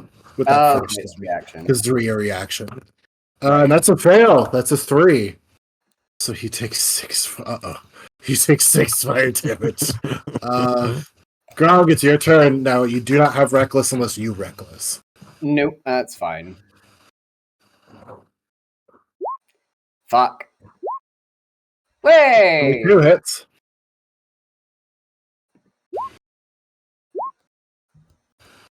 You're feeling like the 12s. Yeah, right? So that's 15 total. I think 12 damage on 2d6 plus whatever Grog's bonuses are. I think 12 is like perfectly average. Yeah, Grog's rolling a lot of 1s and 6s. Don't you have Great Weapon Master, Grog? Wait, no, I'm thinking of the Great Weapon fighting style. Never mind. Yeah, Great Weapon Master. Fuck it, I'm not gonna read it out. Great Weapon Master does that. Yeah. You know, I've never actually seen you make a power attack before. We did cleave. Grog did a lot of cleaves at the to take care of the swarm. The last ability. When you hit a creature with a heavy weapon, you can cause the weapon to deal extra damage to the target. The extra damage equals your proficiency bonus. You can do it only once per turn. I've never seen Grog use that before. That's because I forgot that existed. Yeah, you could be doing 3 extra damage every turn. Slay. Is the 15 damage enough to kill him? Nope, he is still up. He looks at you, noticing that while you are raging and you're meeting him sword to sword, he's looking at you and and he says to you, so much rage, yet so much restraint. Ooh, I like you. And he lunges forward again. And he is recklessing this time. 16 to hit? Yep. Another 16 to hit. Yep. Ooh. And a 10 to hit. No. Jesus. So that's 6 points of slashing damage. No, 8 points of slashing damage total. So 4. Ooh. And how are you doing, Grog? Where are you at? I have 16, so if you roll anything over 12 necrotic damage.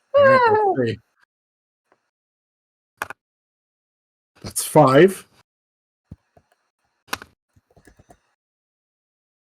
That's a 2. That's a 3. 4 plus 5 plus 2 plus 3 is 14. Grog has 2 hit points. And it is now Grog's turn with Reckless, so you can swing away. Yeah. So Grog takes those fucking hits, takes a second, spits out a nice big glob of blood at his feet and goes, I mean, I didn't want to let you go too early. Vindictive Heart. It's a bit late, but thank you. I feel like once it's my turn, it doesn't count anymore. I just need to remember to do it on his. It's all good. You'll get there. 27. That hits. Go ahead and roll your damage. Grog? 16, 17, 18, 19. Explain to me his inevitable demise. Yeah. So Grog is, like, after taking those hits, Grog is, like, hunched down, hammer in both hands, and he lunges forwards again. Grog just steps back with the weight of the hammer, so just leaning all the way backwards, and then just like a fucking carnival funfair test your strength thing, just brings the hammer down straight on his head, knocking it right through the middle of his body and sending it going right down the stairs. And then Grog just goes, "Whoa!" and keels over backwards. Grog, as you do that, the room goes dark. Like just fully dark. Like someone turned off the lights.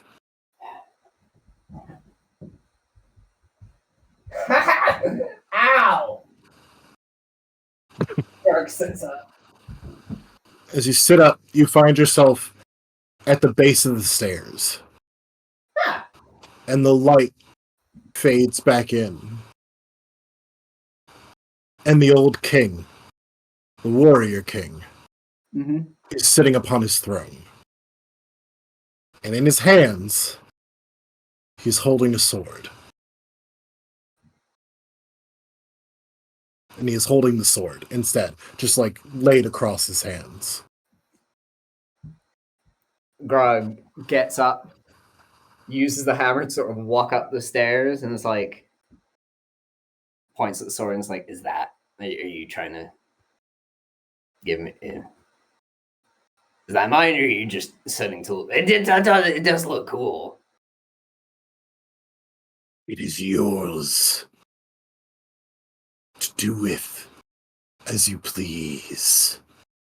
Take it upon yourself, or give it to one you deem worthy. Whomever attuned to this blade shall be my chosen. I'm gonna be honest. Thank you. Oh. Grog. No problem. Well, some problem. I have not had a fight like that in many a year. Perhaps one day, when you join the halls of the dead, we shall fight again. Fucking deal. And the sword cut the arms lower. Now you're actually hearing this voice. The corpse is returned to the way it was prior when you first entered. So no one is. You're just hearing this voice. And then the arms lower slightly.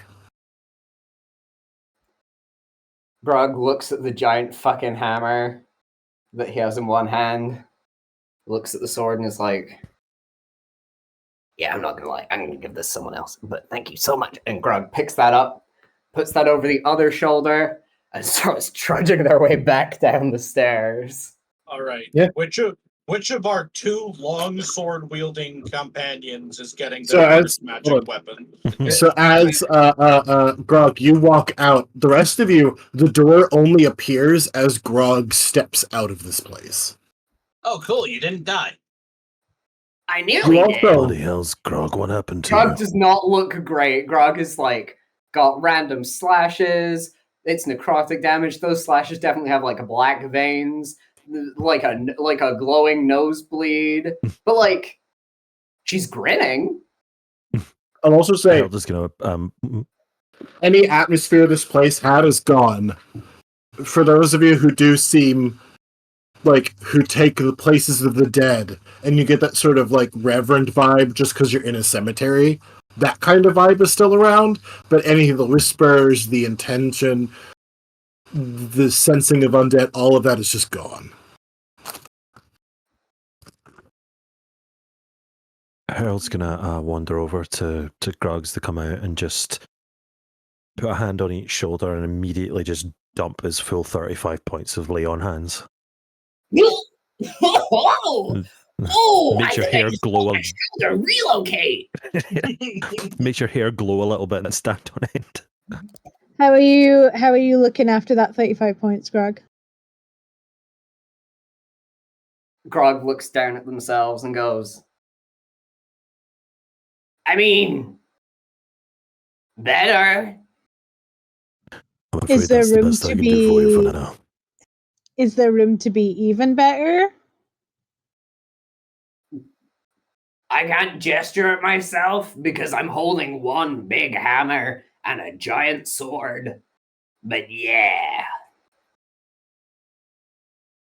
I'm not playing health math. I'm not doing health math. I've decided this arbitrarily. I don't do that no more. No one gets to know how many hit points Grog has except God, because God is in charge.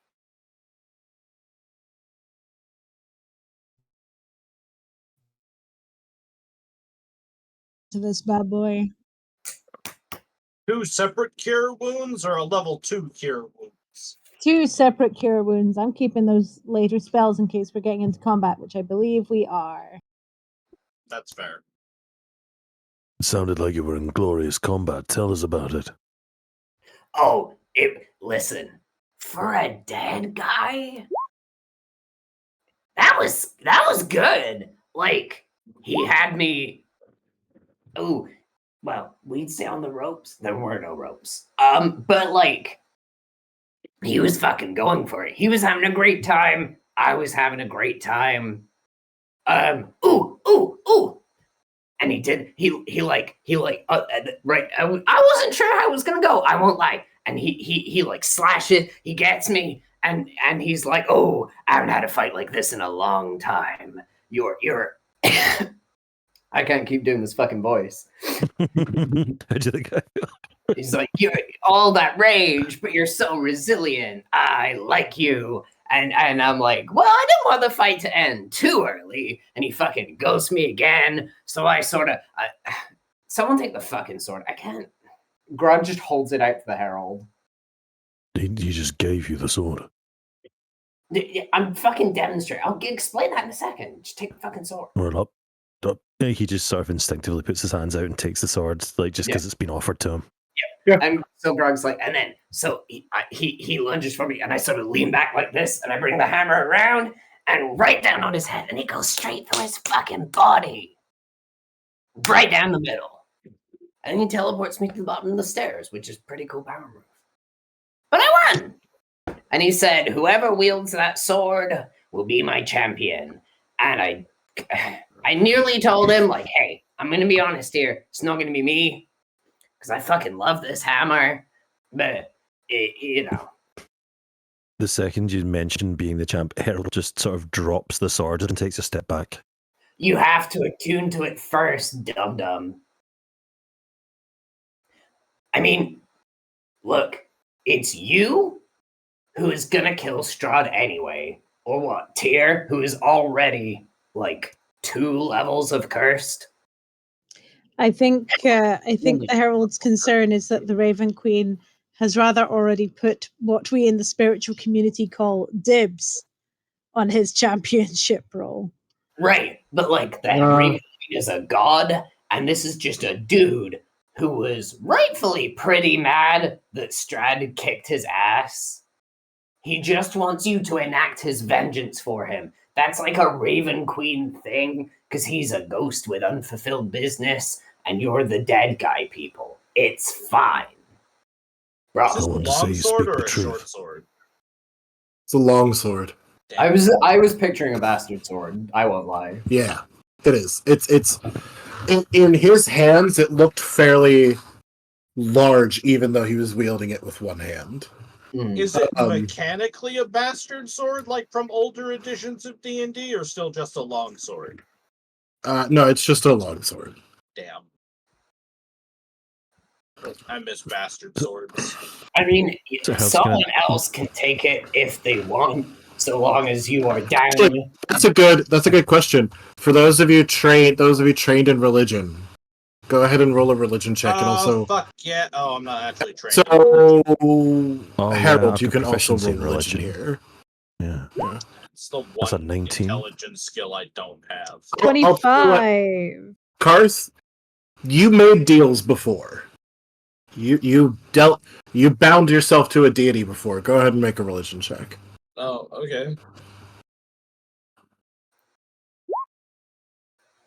Not the same. Okay. Not the same in the slightest. Both Not Harold and Walker, after hearing the explanation, yeah, it does seem more like this is like a king choosing a champion to go fight for him, as opposed to like a pact you would make with like. It's not a warlock pact or a like it's just a. Yeah. This seems more knights and warriors and honor and champions type deal. Don't get, this is not the rat coin thing. I'm not pawning this off on you because I think that it's gonna fucking kill me or something. Sorry, Carth. This rat coin doesn't even do anything. I think you used all its magic up, and then Walker cured you. So, whatever. Anyway, I already have this big fucking hammer, and this takes 2 hands, and that is a big fucking sword. And it takes 2 hands. So someone else has got to use it. Harold leans down to the sword, and as he goes to pick it up, he says like what it seems like he's talking to himself, but internally he's trying to communicate with the Raven Queen, and he just sort of says to himself, "I don't know the rules on this. Is this allowed?" With a 19, Harold, we'll just use that religion check. I'm not going to make you roll again when I just made you roll 2 seconds ago.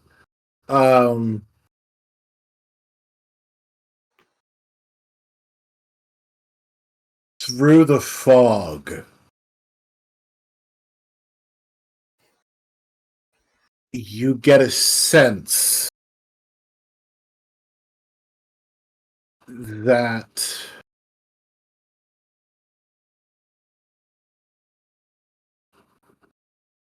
this is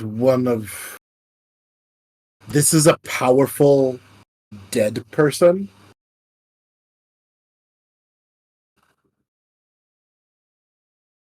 That the Raven Queen would very much like to be released. Yeah, so you get a sense of, if you choose, it'd be fine. Because, see, it's his unfinished business, but he can't leave the magic cave. Also, I think he may be, like, now, like, deader than before, or just chilling out. But, like, my guess is he would kill Strahd if he could, but he can't. So someone's gotta. Then I so choose. And he picks up the sword. Okay. He takes it to the entrance of the cave, I want to say. Mm-hmm. The mound. He takes it to the entrance and he just speaks as loudly as he can, and he says, "You will have your champion, and you will have your vengeance." I'll wave with that, Harold. I'll waive the attunement time just because that's cool. Your cape just goes like behind you. Yeah, no, pretty much. You get this sort of ghostly howl that comes out from the cairn that waves your cloak behind you, and you, as you wrap your fingers around the sword that you now know is named Draugr. Whoa. That's a fucking good name for a sword. You try to draw it, and it will not budge from the sheath.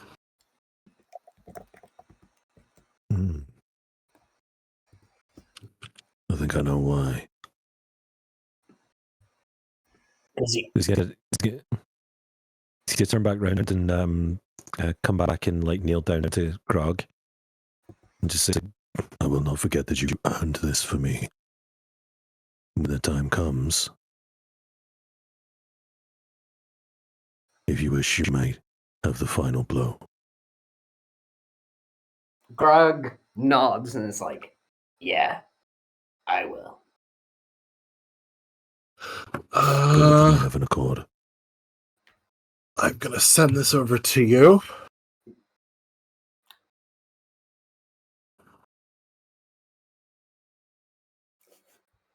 As soon as you say we have an accord, Grog's hair does reignite a little bit.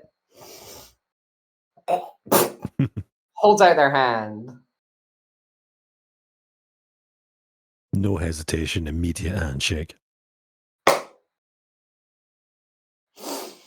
Oh. Like the fucking Predator handshake. Oh, yeah. And then Grog just, you son of a bitch. Grog does shudder a little bit, and then, like, cracks his neck and is like, oh, I haven't done that in a while. Oh, I like that. Feels good, doesn't it? Mm-hmm.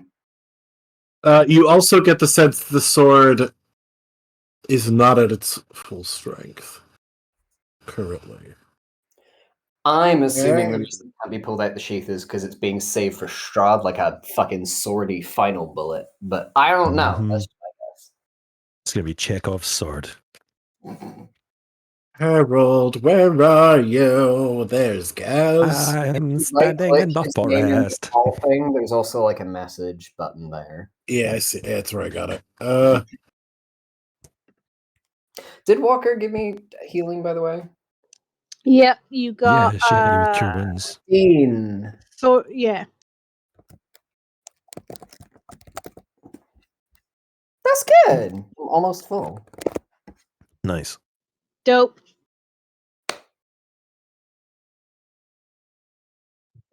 I sent it to you, Gaz. So you did. There it is. Draugr. Holy shit! Yeah, that's. Oh, I like that. Okay. Oh man, this is like a fucking Bloodborne trick weapon.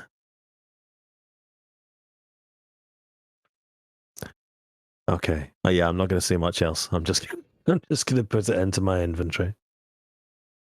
Okay. So as you guys progress on, do you push on? Yeah. Okay. I think we've done all we can do here. Yeah.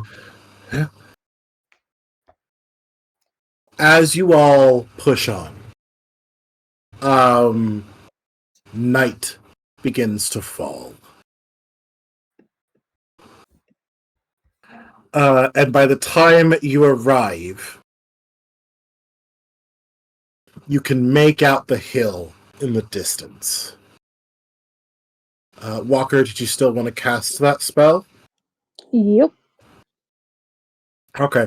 I'm not gonna. I don't know how fucking 1,000 feet is, so I'm just. We're playing with time and space here. All right, so just bear with me. I'm not gonna measure that shit out. It's about what, a quarter mile? You said. About a third of a mile, I think. Third of a mile? Sure. You're about a third of a mile out. You sense. You can tell exactly where it is. You can feel it. Let's see.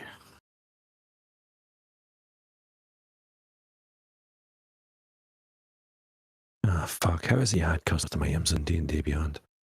It looks like I can add a custom item, but not like a custom weapon. That's stupid. Can you not make an item and then you show it's a weapon? Yeah, no, hold on. What you have to do is add a normal longsword to your inventory and then click on it and you can customize the longsword. Yeah, good shout. So if I look for a +2 longsword, then I can just alter that. Yeah, and then you... I have altered the sword. Pray I do not alter it further. So looking at the spell there, you think of it's definitely the only one of its kind around. So thinking of that sort of general object, you sense it is at the very top of the hill.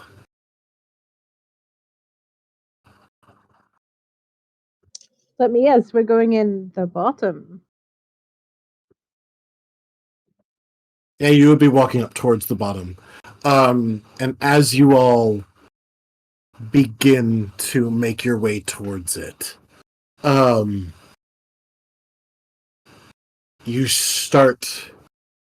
you hear the roll of thunder, and it begins to rain as night fully falls upon you. And in this rain, you actually see a lightning strike. Not the top of the hill, but just off to the side of the hill, you see a lightning strike. And then it takes you a second, but then there's you can kind of you watch as in front of the hill, passing from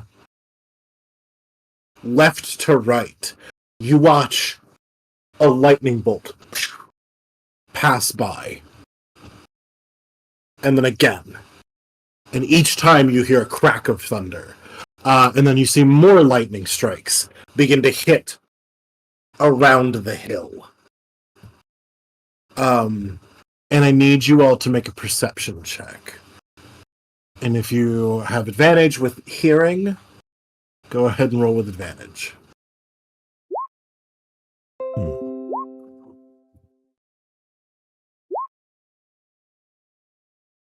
I don't think I have advantage with hearing, and it does not matter because there's 2 18s.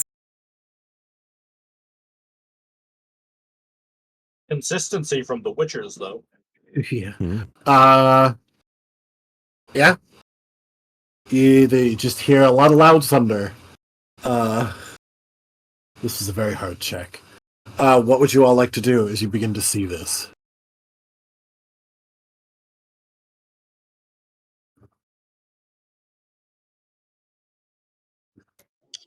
Well, we weren't planning on stopping, were we? I feel like we should keep going. We shouldn't stay out in this for too long. Okay. I think we go and see if we die tonight. As you move forward and watch as more lightning strikes, you eventually do get close enough that you begin to hear that Grog, barely over the top of this thunder that is going on, you hear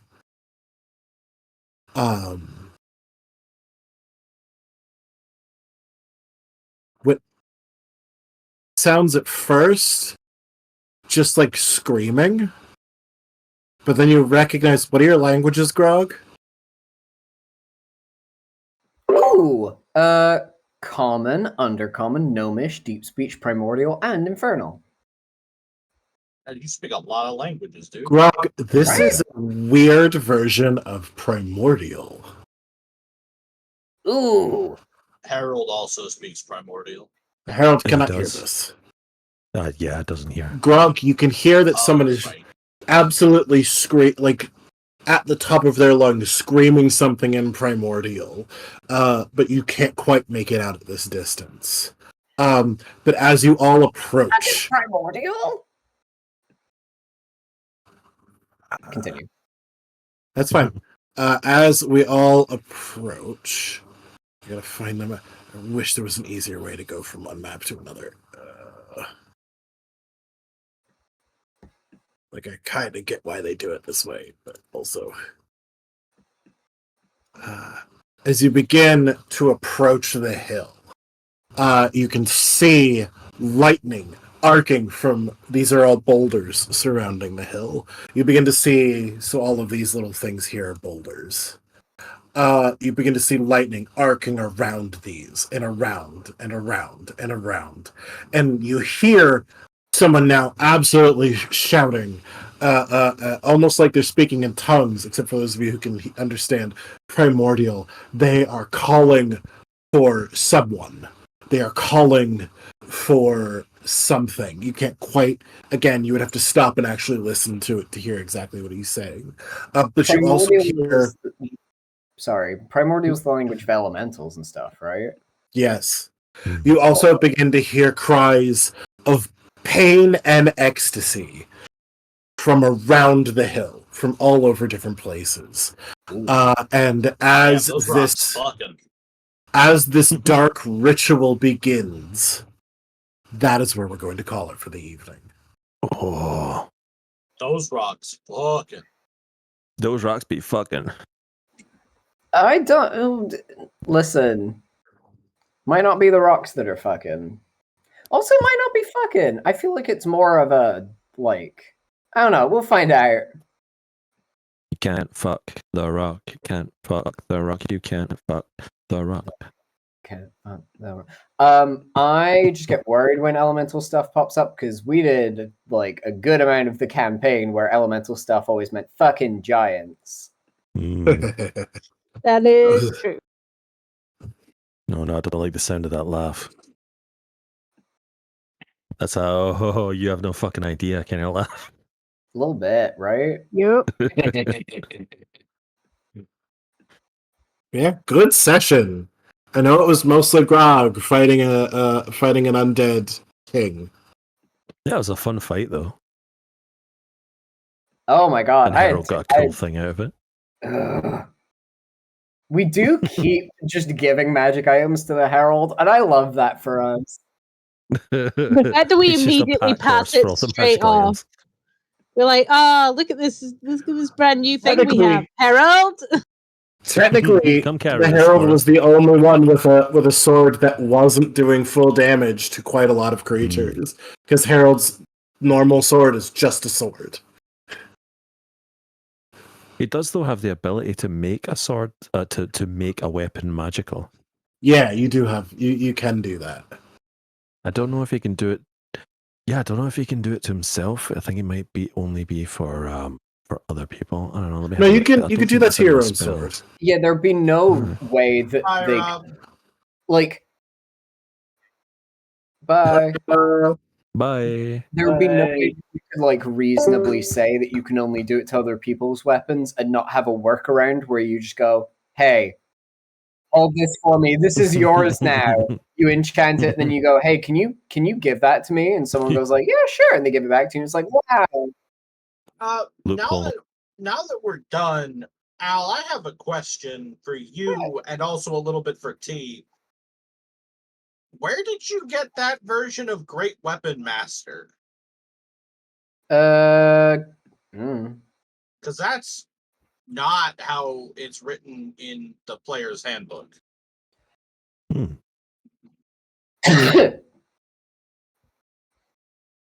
Yeah. It's worded slightly differently. It might be. I think I remember for some of the bonus text, I like edited it because a lot of the like flavor text in Yeah, D&D. for brevity. But I No. don't. I shouldn't. If any of the abilities are like actually wrong, that was not intentional. Well, for one, Great Weapon Master doesn't give an increase to strength.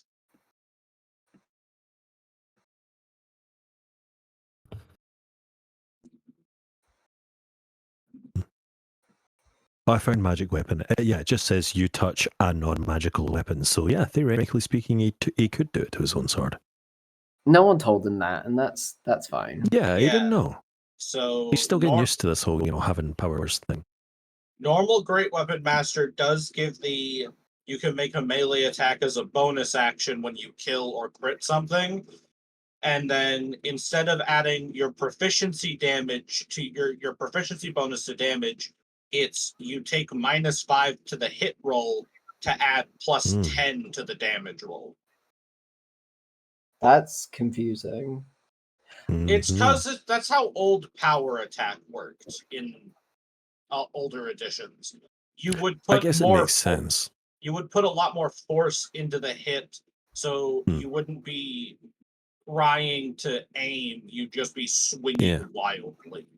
It would be as controlled. I believe we used. Where was this from?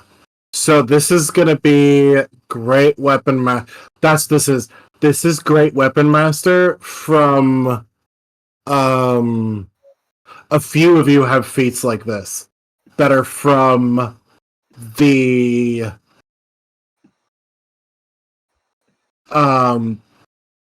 new feat playtest that came out like a year and a half ago.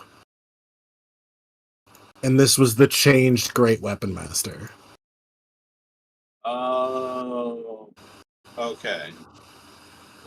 That's where this came from.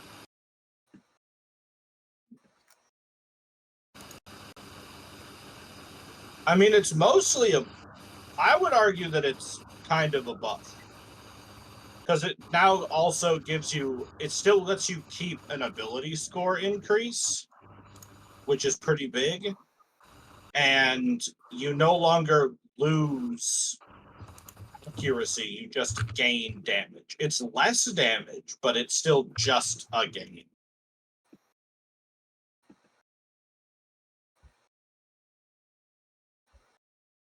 Let me see if I can find this.